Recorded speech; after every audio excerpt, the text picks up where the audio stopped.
In this video, I'm going to show you how you can move a card or cards around on your dashboard in ClickUp. So if you have several cards and you like to rearrange them, it is pretty simple. You can just move them around. If you find this video helpful, I'll kindly request that you support me by liking the video and also by subscribing to this channel. So I have these cards or widgets and I like to go ahead and move them around.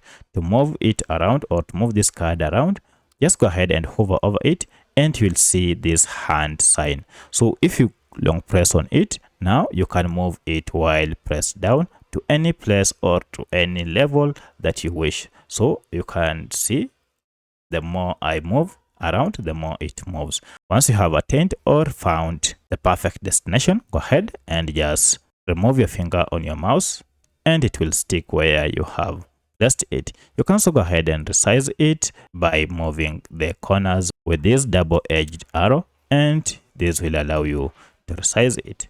So that's how you can move around cards in ClickUp Dashboard. If you have any other question, kindly let me know in the comment section. Otherwise, thanks for watching and let's meet in the next video.